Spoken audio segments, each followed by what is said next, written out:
couple more hours, you know. But it's been awesome. It's very refreshing to come home and see two people who really don't care about nothing else but eating and pooping and sleeping, man. So obviously it's an unbelievable feeling, but it's going well at the house, man. Thanks for asking. Yeah. How's your first camp as a defensive coordinator? It's going well, man. For the most part, guys, they're trying to do all the right things, right? I think Coach mentioned it a couple of weeks ago. We got 45 new guys on our roster, you know, and so just trying to get those guys, continue to get them acclimated to how we do things and the pace at which we do them, right? I'm trying to do the best we can to prepare them for a game-like setting in this conference. You know, a lot of guys have played football, whether at the high school level or other schools, but it's just different. It's just different when you're in this conference. It's different when you're lining up against really good football teams and trying to make practice as hard as we can for them. You know, because we can control the setting in practice. We can't control it on game day, but for the most part, it's been good. For the guys that have returned from last year or more, is there something you've tried to instill in this camp to them?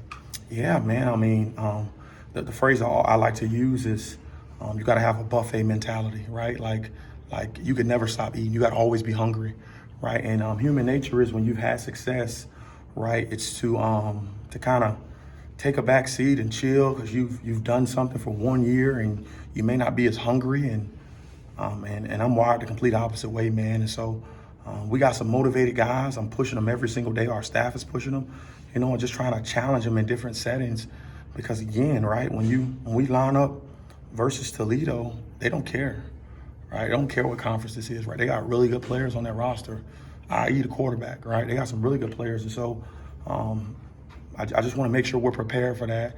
And I think we're doing a really good job so far as a coaching staff. You had the first scrimmage on Friday. Watching the film from that, what jumped out at you? Were you pleased overall with it? Overall, I was pleased, right? There's some things we obviously got to clean up. You know, we had a bunch of new guys and a bunch of different newer roles. I would say for the most part, the guys who were here last year, I thought they did pretty well. I thought they were pretty clean, but we just had some younger guys, right? Don't really understand the significance of situational football, you know, and gave up a couple explosives, right, because of situational football, and was able to teach from those moments. But I was pleased the way the guys hunted, the way they flew around. I think, you know, from just a defensive perspective, right, you're always trying to dictate what the offense does and not vice versa, right? You always want to keep them on edge. And so I thought for the most part they tried to do that, and they tried to be physical. They tried to solve all their problems with aggression. That's primarily what I wanted to see, right? Johnny and Keith was Johnny and Keith, right? We know how good they are, but my question wasn't in regards to them. My question was in regards to some of the other guys on the field, you know. And so I thought for the most part, I was really happy we came out pretty healthy, and I thought it was a great film to teach off of. With the situation with Matthew Bailey, does that have a kind of a ripple effect as far as guys having to learn multiple positions, or were you already doing that kind of cross training? I mean, we were doing that a little bit last year, right? And then obviously bringing some new guys in out of the portal, and you know we had spring ball obviously, and we brought some more guys in after spring ball, and was kind of unsure of Bailey's situation, right? And as this thing kind of gets a little closer, you know, was unsure initially, but kind of knew maybe a couple weeks ago that maybe not we'll gain them at least for the first game. And so just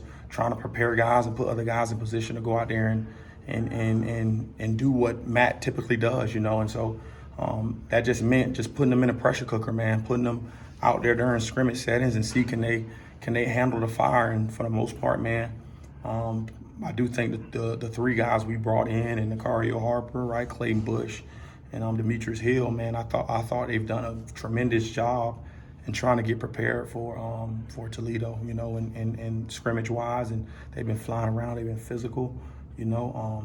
Obviously Matt Bailey had a lot of success last year as a true freshman, and you know it's hard to replicate the production he's had.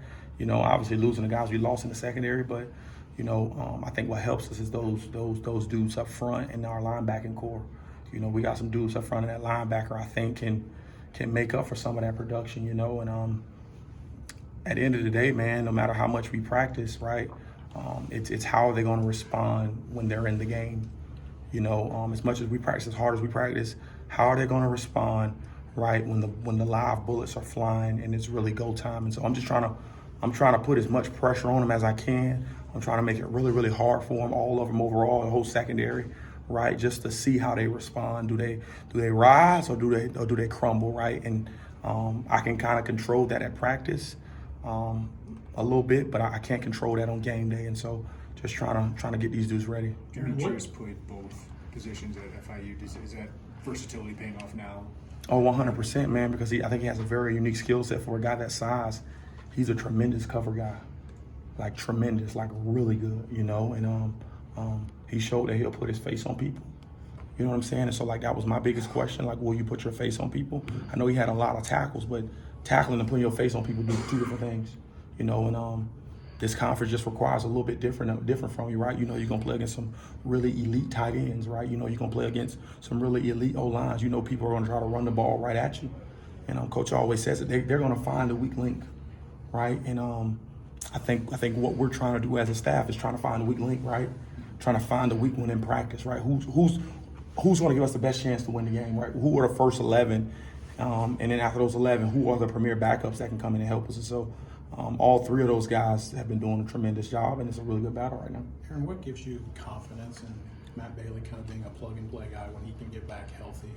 It seems like he missed spring, he's going to miss fall camp, but you feel pretty confident you can just plug him in and have him be ready to go. Yeah, Matt Bailey knows the playbook better than I do. You know, he is that smart. I was talking to him yesterday. I'm like, dude, nothing else works out, bro. You're gonna be a coach. Like, that dude literally all summer, all the new guys, corners, safeties, all the DBs, he was literally teaching them the defense. Anytime you got a guy like that, a player-led guy like that, right? Like player-led team, player-led unit, who can teach the whole back end from corner to nickel to safety and how we do things, proper alignments, where your eyes should be. I mean, from every position, right? He did that all summer, right? And so whenever he's ready to come back, obviously we're going to embrace him with open arms. But right, he's dealing with something right now that it happens to a lot of players, right? A lot of players suffer from, a lot of really good players suffer from injuries, and I just been challenging him. Like, this is a mental part of his life right now to where he's going to have to overcome. You know, it's really, really, really challenging for him mentally because he wants to be out there. And I just been challenging him every single day, right? Like, just stay the course and take it a day at a time. And I think we'll have a really good idea when he's ready and when he comes back. And I'll be really, really excited about that. You know, Miles Scott moved to your room this spring. It seems like he's kind of getting a lot of praise for his adjustment. What have you seen from him, and what's he doing to kind of find his way there? Yeah, man. I mean, Miles has done a tremendous job. You know, he's always in the right position, man. You know, like he never tries to do more than what he's called to do. He just does his job routinely. You know, I think, and I also think.